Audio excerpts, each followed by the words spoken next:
Halo semuanya, balik lagi di channel saya. Kali ini, saya akan mereview film yang berjudul Plastik yang rilis pada tahun 2014. Film ini menceritakan tentang 5 anak remaja yang bernama Sam, Frankie, Fordy, Yatsi, dan Rafa. Dan ternyata Sam, Frankie, Fordy, Yatsi, dan Rafa, mereka adalah hacker spesialis carding. Mereka melakukan pencurian kartu kredit card atau kartu ATM dengan cara membuat cloningan atau salinan dari kartu korban mereka tersebut. Dan Rafa yang seorang pegawai minimarket, sangat mudah sekali mendapatkan PIN kartu kredit dari setiap pelanggan yang berbelanja di minimarket dengan CCTV. Lalu kita diperlihatkan scenes pada malam hari, Yatsi dan Rafa melakukan aksi usil dengan menggerebek sepasang sejoli yang sedang bercocok tanam di dalam mobil. Kemudian mereka merampok koper orang itu. Dan pada saat mereka berhasil mencuri koper tersebut, Rafa pun membuka isi koper tersebut. Dan di dalam koper tersebut terdapat sejumlah uang dan tablet. Tanpa mereka sadari ternyata tablet itu merekam wajah mereka meskipun tablet dalam keadaan mati. Di tengah perjalanan, Yatsi berkata kepada Rafa kalau uang hasil rampasan mereka akan dibagi berdua saja. Tapi Rafa tidak setuju dengan hal itu. Karena biasanya setiap apa yang mereka dapatkan selalu dibagi berempat dengan teman-temannya yang lain. Kemudian ketika mereka sampai ke markas di mana tempat mereka menyimpan hasil dari curian mereka, lalu scenes memperlihatkan Fordy yang sedang memakai kostum tentara Roma, untuk menghadiri pesta kostum bersama Sam. Di pesta tersebut diperlihatkan, Sam yang bertemu dengan Frankie, teman sekelasnya. Frankie bercerita tentang pekerjaannya yang baru di sebuah perusahaan kartu kredit, sebagai pengelola data. Kemudian di tengah percakapan, Sam meminta no telepon Frankie namun Frankie hanya memberikan alamat emailnya saja. Keesokan harinya, terlihat Sam dan Fordy yang baru pulang dari pesta itu. Siapa sangka, saat mereka hendak masuk ke dalam rumah, mereka melihat teman-temannya yang sudah terikat dan terdapat beberapa orang asing di sana. Mereka adalah Marcel dan anggotanya beserta Pak Tua yang mereka rampok. Lalu Marcel menjelaskan kepada mereka, kalau koper yang dibawa Pak Tua semalam yang mereka rampok adalah miliknya. Yang di dalamnya terdapat file sensitif seperti file penting dan akun bisnis. Dan ternyata tablet yang mereka rampok sudah terinstall spyware, sehingga Marcel dapat melacak lokasi mereka. Dan yang lebih menarik, Marcel juga mengetahui aksi mereka dengan pencurian kredit card dan penipuan identitas. Kemudian Marcel memeras mereka dengan memberikan daftar isi barang yang harus mereka kumpulkan, dan menyerahkannya sebelum jam 5 sore, lalu Marcel dan anggotanya pun pergi. Karena daftar barang yang diminta sangat banyak, mereka berpikir untuk menggunakan semua kartu yang mereka miliki. Lalu scenes berpindah di mana mereka yang sedang membeli dan mengumpulkan semua barang menggunakan kartu-kartu yang mereka miliki. Setelah semua terkumpul, Sam pun menelpon Marcel untuk mengatur tempat pertemuan mereka. Dan sesampainya mereka di sana, tidak disangka Marcel memberikan permintaan yang lain yaitu meminta uang $200 per minggunya, sampai batas waktu yang tidak ditentukan. Jika mereka menolak, mereka diancam akan ditanam di lubang yang ada itu. Kemudian Sam melakukan negosiasi dengan Marcel, namun Marcel menolak negosiasi itu dan berkata, jika mereka ingin melunasi hutangnya, mereka harus membayar $2 juta dan waktu yang diberikan hanya 2 minggu. Mereka pun menerima permintaan Marcel itu. Saat Marcel dan anggotanya mau pulang, mereka mengambil mobil yang dimiliki Sam dan kawannya, alhasil Sam dan kawan-kawan harus berjalan kaki. Waka waka waka, perampok kok dirampok. Sesampainya di markas, mereka mencari cara agar bisa mendapatkan uang tersebut dalam waktu yang singkat. Fordy pun memiliki ide untuk merekrut Frankie ke dalam kelompok mereka, karena Frankie bekerja di perusahaan kartu kredit, tentu akan sangat mudah untuk mereka untuk mengkloning banyak kartu kredit. Awalnya Sam menolak ide tersebut. Namun karena tidak ada cara lain, dia pun terpaksa memanfaatkan Frankie, wanita yang sudah lama ia cintai itu. Kemudian Sam pun memberikan alamat email Frankie untuk diretas. Hal itu dilakukan mereka agar mereka dapat mengetahui informasi yang dimiliki Frankie. Esok malamnya Sam pun bertemu dengan Frankie, mereka pun pergi ke kafe, sambil menikmati malam yang dingin. Kemudian pada saat Sam ingin membayar kasir, Frankie tanpa sengaja melihat black card yang dimiliki Sam. Frankie pun bertanya tentang pekerjaan Sam, lalu dengan santainya Sam memberitahukan kepada Frankie bahwa ia adalah seorang karder, pengkloning kartu kredit orang lain. Frankie pun kaget dan berencana pergi meninggalkan Sam.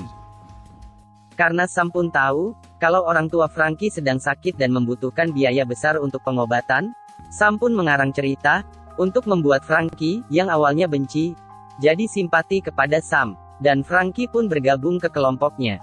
Kemudian sampailah Frankie ke markas, dan bertemu dengan teman-teman yang lain, mereka pun mulai langsung menyusun rencana. Target mereka adalah kartu-kartu yang biasa digunakan untuk berbelanja dalam jumlah yang besar. Mereka harus keluar dari daerah London untuk menghindari kecurigaan dan kepolisian. Selanjutnya diperlihatkan scenes di mana mereka sampai ke kota Miami. Kota Miami terkenal tempat yang biasa dikunjungi oleh pemilik kartu kredit yang berbelanja dalam jumlah yang besar. Alhasil mereka pun memiliki 5 kloningan kartu kredit yang ditotalkan sampai dengan 3,5 juta dolar. Mulailah dengan korban pertamanya, yang berprofesi sebagai bankir dengan limit kartu senilai 500.000 dolar. Agar aksi mereka tidak ketahuan oleh bank, secara bersamaan mereka harus mengawasi si pemilik kartu, dengan cara memberi alat pelacak ke saku kantongnya. Hal itu dilakukan, agar ketika mereka melakukan transaksi, si pemilik kartu yang asli tidak sedang melakukan transaksi juga, agar tidak terjadi duplikat transaksi di waktu bersamaan. Di waktu yang tepat, mereka pun melancarkan aksinya. Mereka menggunakan kartu kloningan untuk berbelanja barang-barang mewah, yang nantinya barang-barang itu akan mereka jual kembali, agar bisa menghasilkan uang tunai. Di hari itu mereka sukses melakukan banyak transaksi dengan kloningan kartu kredit tersebut. Setelah semua selesai melakukan aksi, mereka pun bersenang-senang dengan mendatangi sebuah klub malam. Tapi Sam melakukan cocok tanam dengan Frankie. Dikarenakan minuman mereka kurang dan uang yang mereka bawa telah habis, Yatsi yang setengah sadar menggunakan kartu kloningan tersebut untuk membelinya. Setelah sesaatnya ada petugas keamanan klub yang mendatangi mereka, dan aksinya tersebut ketahuan, mereka langsung melarikan diri dan terjadilah kejar-kejaran. Tapi akhirnya mereka semua berhasil lolos. Sam lalu ditelepon teman-temannya untuk menemuinya di bawah. Kemudian Sam datang dan memberitahu apa yang terjadi. Sontak Sam pun kebingungan untuk mendapatkan kartu kredit itu kembali. Keesokan harinya Rafa mengatakan jika ia punya rencana lain, yaitu dengan merampok toko perhiasan besar bernama Ahmad Eblan, yang diperkirakan bernilai 20 juta dolar. Angka yang sangat fantastis dan lebih dari cukup untuk membayar Marcel. Untuk melancarkan aksi itu, mereka memanfaatkan identitas pangeran yang berasal dari Brunei, dan pangeran itu bernama Zafran. Dari data yang mereka dapat, Zafran ini dalam waktu dekat akan melakukan tunangan. Dan pertunangan pangeran itulah yang nantinya menjadi jembatan mereka untuk mengelabui toko perhiasan mewah yang ada di Miami tersebut. Lalu mereka menyewa tempat yang berseberangan dengan toko perhiasan tersebut, agar mereka dengan mudah untuk memata-matainya. Dengan berpura-pura sebagai kepala penjual, Sam menelpon ke kantor Mustafa Rial. Dia adalah sekretaris pribadi sang pangeran. Saat ditelepon, ternyata yang menjauh itu adalah asistennya. Ia mengatakan kalau beliau tidak ada di tempat. Kemudian Sam mengatakan dia akan menunjukkan secara pribadi berlian koleksinya kepada pangeran, untuk digunakan pada pertunangannya. Tapi asistennya membantah jika pertunangan itu belum tentu akan diadakan. Lalu Sam berpura-pura sebagai asisten Mustafa Riyad, untuk menelpon ke toko berlian tersebut, dan berbicara ke salah satu orang yang bernama Dawson. Dia adalah penjual kepala internasional di toko tersebut. Sam mengatakan bahwa Pangeran Zafran akan mengadakan pertunangan yang bersifat pribadi, dan akan melihat perhiasan koleksi miliknya. Sam juga mengatakan akan membuat pertemuan dengannya di London dan Dwonso pun menyetujuinya. Sam pun dan teman-teman menyewa sebuah jet mewah, yang nantinya digunakan untuk menjemput Dwonso agar terlihat lebih meyakinkan. Tidak hanya menyewa jet, mereka juga menyewa mobil limosin, yang nantinya digunakan untuk membawa pangeran palsu. Nah, tiba-tiba Marcel pun mengingatkan Sam tentang uang yang dia minta. Marcel juga mengirim anak buahnya untuk mengancam Frankie, dan menakut-nakuti Sam, agar dia tidak lari dari mereka. Dari ancaman itu, akhirnya Frankie tahu bahwa ia telah dimanfaatkan dan dibohongi oleh Sam. Dan karena marah, Frankie pun pergi dari apartemen itu dan meninggalkan mereka. Walau Frankie tidak lagi bersama mereka, namun rencana untuk menghasilkan uang harus tetap dijalankan. Akhirnya mereka pun pergi dari Miami menuju London. Sementara itu, di sisi lain Dawson dan anggotanya menggunakan jet pribadi yang sudah disiapkan oleh Sam, dan mereka akan bertemu di London. Akhirnya Dawson dan anggotanya sampai di London, dengan membawa koper yang berisi perhiasan mahal itu. Sementara itu, Sam dan timnya sedang siap-siap untuk penyamaran mereka. Nah, akhirnya dengan waktu yang telah ditentukan, Dawson pun bertemu dengan Sam, yang menyamar sebagai Pangeran Brunei. Sam kemudian membawa Dawson untuk bertemu dengan Pangeran Zafran, di mana Rafalah yang menyamar sebagai pangeran tersebut. Kemudian pangeran meminta kepada Dawson, agar dapat melihat perhiasan itu secara pribadi di mobilnya. Dawson pun dengan santai mengiyakan permintaan si pangeran. Namun sebelumnya Sam memeriksa isi koper tersebut. Karena pangeran ingin melihat perhiasannya secara pribadi, dan tidak mau didampingi oleh Dawson, Dawson dan anggotanya harus mengikuti mobil pangeran dengan mobil lain, dengan beriringan dari belakang. Di sini asisten Dawson memperingati, agar tidak melepas koper yang berisi perhiasan itu, tanpa ada pengawalan. Tapi Dawson yang sudah sangat percaya, melepas perhiasannya tanpa pengawalan langsung di mobil pangeran. Tak berapa lama, mereka pun pergi dari sana, dan mobil Dawson mengikuti mobil pangeran dari belakang. Dalam perjalanan, ketika lampu merah, Sam dan Fordy memanfaatkan situasi itu, untuk meninggalkan mobil Dawson, agar mereka bisa menukar mobil yang dimiliki pangeran palsu, dengan mobil lain yang dikendarai oleh Yatsey. Hal itu dilakukan agar mereka bisa mengamankan koper tersebut, dan pergi meninggalkan Dawson. Dawson pun panik karena ditinggal mobil pangeran, dia pun menyuruh anak buahnya untuk mengejar mereka. Namun Sam dengan rencananya, dia pun berhasil mengelabui mereka, yang seolah-olah Sam dan pangeran palsu sedang menunggu mobil yang dinaiki Dawson. Setelah itu, mereka pun melanjutkan perjalanan. Tiba-tiba Sam pun meninggalkan mobil Dawson, dan terpisah dari mobil limousine yang digunakan pangeran. Di mana mobil itu sudah ditukar dengan mobil yang dikendarai Yatsey. Dawson pun jadi panik, dia pun tetap mengikuti mobil limousine yang dibawa Yatsey. Di sini Yatsey menelpon Rafa. Ternyata Yatsey berencana mengkhianati Sam, dan membawa kabur perhiasan yang mereka curi. Awalnya Rafa tidak setuju dengan rencana Yatsey. Namun karena tergiur dengan perhiasan itu, dia pun mengikut rencana Yatsey, dan pergi meninggalkan Sam. Akhirnya Yatsey pun berhasil meninggalkan Dawson. Dan ketika anak buah Dawson memeriksa mobil itu, ternyata Yatsey tidak ada di dalam mobil alias kabur. Dawson hanya bisa menangis melihat kejadian itu. Lalu Sam menelpon Yatsey untuk mengatur pertemuannya. Namun Yatsey mengatakan, akan menjual perhiasan tersebut dengan pembeli yang sudah menunggunya. Dia juga mengatakan, bahwa dia tidak memperdulikan hutangnya itu kepada Marcel. Dan itu menjadi urusan Sam. Sam pun yang mendengarnya nampak sangat kesal. Tapi ternyata, Sam sudah memasang alat pelacak pada koper tersebut, untuk berjaga-jaga. Dengan petunjuk tersebut, mereka menyusul Yatsey dan Rafa, yang diketahui bertransaksi di sebuah hotel. Di tengah perjalanannya menuju hotel, Sam menelpon Marcel yang ternyata Frankie sudah disandra bersama mereka. Dan jika mereka tidak segera menyerahkan uangnya, maka Frankie akan dijadikan bahan bercocok tanam anak buahnya. Lalu Sam berniat, akan mengambil uangnya sendiri di hotel itu. Yang di sana, sudah ada Yatsey dan Rafa yang membawa perhiasannya. Di waktu yang bersamaan, Dawson melaporkan ke kepolisian atas pencurian perhiasannya yang bernilai 20 juta dolar tersebut. Di sana ada beberapa orang termasuk supir yang disewa Rafa tadi. Si sopir mengatakan, bahwa pangeran sempat meminjam ponselnya, untuk menelpon seseorang. Dan nomornya masih ada di HP tersebut. Dengan itu, tentu polisi dengan mudah melacak lokasi mereka.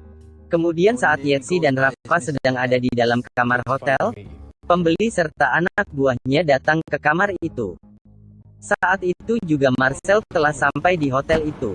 Tanpa Marcel sadari, di sana sudah ada Sam dan Fordy yang sudah menunggu kedatangan mereka. Saat Marcel dan anak buahnya pergi menuju kamar hotel, mereka lalu menghampiri mobil Marcel, dan ternyata ada si Pak tua di dalam mobil itu. Sam lalu menghajarnya, dan menyuruhnya pergi. Frankie yang disekap di dalam bagasi mobil itu, dibebaskan lalu disuruh untuk pergi meninggalkan tempat itu. Kemudian mereka masuk ke dalam mobil itu, untuk menunggu Marcel datang kembali. Kemudian diperlihatkan scenes di mana calon pembeli perhiasan itu, sedang mengecek keaslian dari perhiasan itu. Tiba-tiba ada yang mengetuk pintu. Saat dibuka, ternyata itu Marcel dan anak buahnya. Akhirnya terjadilah baku tembak di antara dua kelompok mafia itu. Marcel pun tertembak di bagian perutnya. Sementara yang lainnya mati terbunuh. Yetzi dan Rafa yang bersembunyi dengan santai keluar dari kamar itu. Namun Marcel yang sekarat, sempat mencoba untuk menembak mereka, namun tidak kena. Tak lama kemudian akhirnya polisi mengetahui lokasi mereka. Sementara itu, di sisi lain, Marcel yang dengan kondisi sekarat, masuk ke dalam mobil, dan mereka pun pergi dari sana. Tiba-tiba Sam pun menodongkan pistolnya kepada Marcel. Sontak Marcel pun terkejut. Sementara itu Yetzi pergi meninggalkan Rafa. Dan Rafa kemudian ditangkap oleh polisi. Yetzi kemudian membawa kabur perhiasan itu dengan sebuah mobil. Tiba-tiba, mobil yang dikendarai Sam menabrak mobil yang dikendarai Yetzi. Dari kecelakaan itu, akhirnya Marcel pun mati. Fordi yang berhasil keluar dari mobil tersebut, berusaha untuk mengeluarkan Sam. Namun Sam menyuruh Fordi untuk mengejar Yetzi, dari alat pelacak yang mereka miliki. Dari alat pelacak yang mereka gunakan, terlihat kalau Yetzi tak jauh dari mereka. Dan ternyata, Yetzi telah mati dari tabrakan itu. Fordi pun mengambil perhiasan yang diambil dari Yetzi, dan pergi bersembunyi. Sementara itu, Sam ditangkap oleh kepolisian. Dan dia bertemu Rafa di dalam mobil. 2 tahun setelah kejadian itu, akhirnya Sam pun dibebaskan dari penjara. Sementara itu, Rafa pun ternyata sudah bebas. Dan dia bekerja di salah satu minimarket sebagai kasir. Nasib Frankie juga telah berubah. Kini, dia memiliki pacar baru yang kaya raya. Lalu ada seorang pelayan, yang memberikan amplop berisi berlian yang sangat mahal. Dan pelayan itu adalah Sam. Sam menyamar sebagai pelayan itu, untuk memberikan hadiah, untuk balas budi dari apa yang Frankie bantu untuk mereka. Dan mereka pun pergi. Perhiasan itu pun kini tidak dapat ditemukan dan film pun selesai. Nah, itulah alur cerita dari film yang berjudul Plastik 2014. Dan pesan moral yang ada di film ini adalah, tak semua teman itu baik dan tulus. Teman yang tulus itu seperti berlian yang sangat berharga. Tapi ada juga berlian yang terbuat dari plastik, atau imitasi. Jika kalian ingin request alur cerita yang ingin kita ceritakan selanjutnya, jangan lupa untuk komen ya.